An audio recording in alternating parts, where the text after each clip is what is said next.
계속 보고 싶은 영상이었네요. 반갑습니다. 여유의 가치투자TV, YBTV의 여유입니다.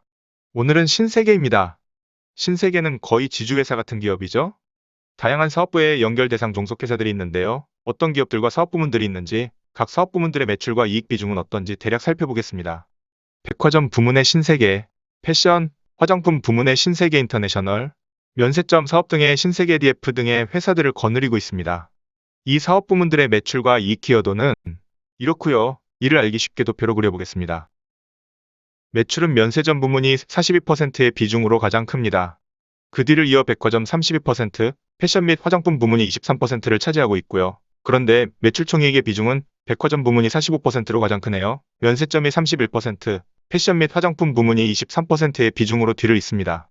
여하튼 신세계의 매출과 이익 대부분은 백화점과 패션 및 화장품, 면세점 사업 등에서 나오고 있다는 것은 알겠네요. 그런데 이들의 공통점이 있죠? 백화점 등에 사람이 몰리고 있고 마스크를 벗으니 패션, 화장품 등이 잘 나가고 해외여행이 폭발하니 면세점이 들뜨고 있다네요. 이것들을 한마디로 얘기하면 이거죠? 자, 이 코로나 리오프닝의 수혜를 가장 강력하게 받을 수 있는 섹터들을 대거 거느리고 있는 이 신세계 실적 차트 보는 것으로 본격 재무제표 분석 시작하겠습니다.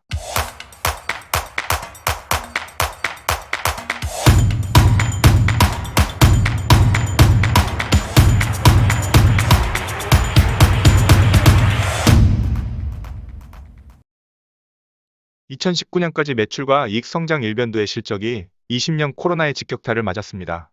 근데 작년 21년도에도 코로나가 더했으면 더했지 덜하지 않은 가운데 매출과 이익의 복원 능력이 놀랍습니다. 향후 작년 신규 출점한 신세계 대전점과 작년 4분기 연결해 편입된 광주 신세계의 실적까지 합쳐지면 매출과 이익의 증가폭은 더 커지겠죠?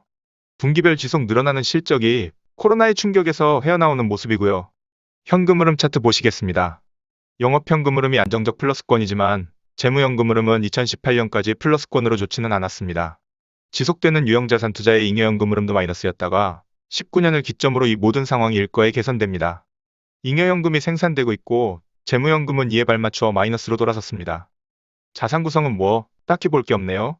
유형자산이 가장 큰 비중을 차지하고 있습니다. 비율 분석, 성장성입니다. 작년 매출은 32%의 증가에 영업이익은 485%의 폭발적 성장을 이뤘습니다. 비율 분석 수익성 보시겠습니다. ROE 8.5%로 두 자릿수 ROE를 향해 가고 있습니다. 지금의 성장성을 유지한다면 이진한 ROE 14%도 꿈이 아닐 듯 합니다. 마진율입니다. 10%대의 마진율이 지속 하락하다가 작년 8.2%로 다시 돌려세우고 있습니다. 백화점 명품의 성장세가 지속된다면 이 마진율도 다시 10%대로 올라갈 수도 있을 것 같죠?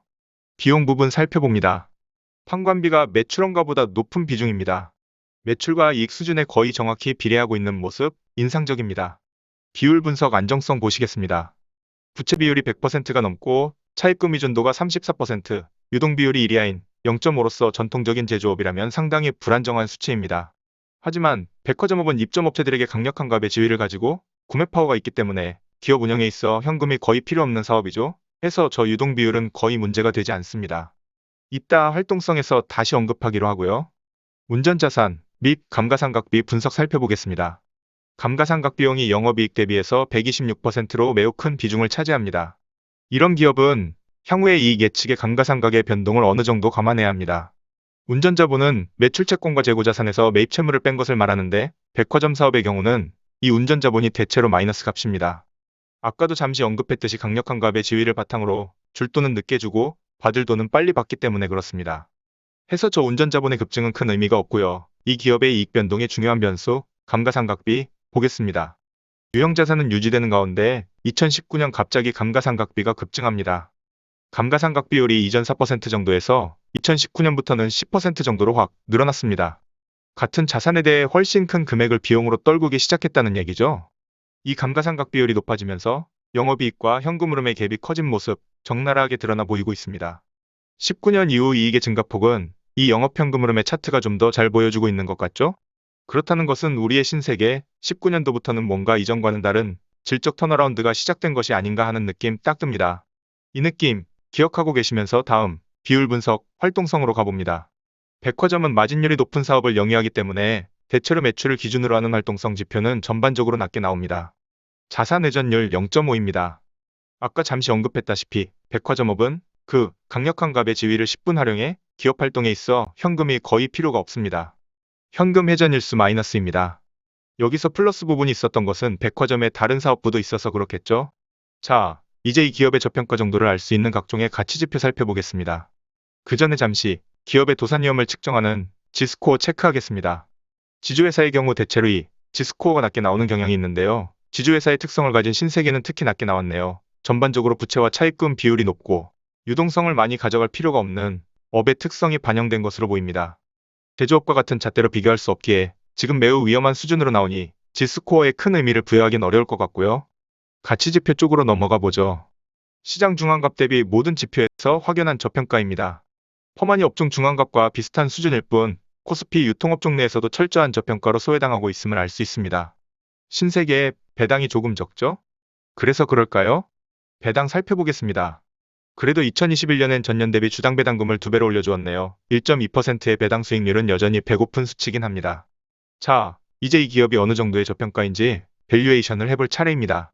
우선 장부상 이익을 기준으로 하는 에스림입니다. 최근 가중 평균 ROE 7.7% 기준 적정가 32만 원 정도가 나왔습니다.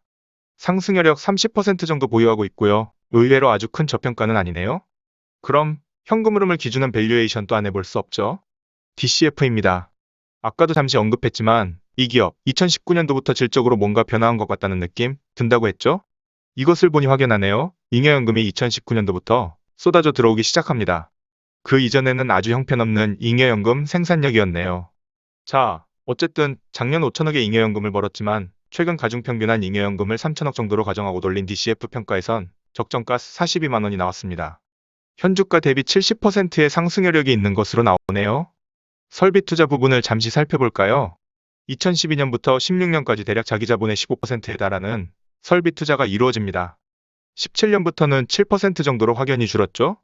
작년엔 10% 정도까지 늘었지만 당분간 이 기조가 이어진다고 볼 때 영업이익이 작년 4분기 감가상각비를 넘어서고 있습니다. 설비 투자 턴어라운드의 조짐이 보인다는 얘기입니다. 매출액 대비 치솟던 감가상각 비율도 20년을 기점으로 하락세로 돌아섰고요. 이 기조가 이어진다면 확연한 설비 투자 턴어라운드가 완성될 것으로 보입니다. 로그로 보는 장기월봉 차트 보시겠습니다. 19년부터 일어난 신세계의 질적 변화를 시장은 아직 전혀 모르고 있는 것 같습니다. 10년 PBR 밴드의 최하단에 여전히 머무르고 있는 주가고요. 장기월봉이 평선들이 모이고 있는 것은 이런 턴어라운드를 조만간 반영하지 않을까 예상합니다.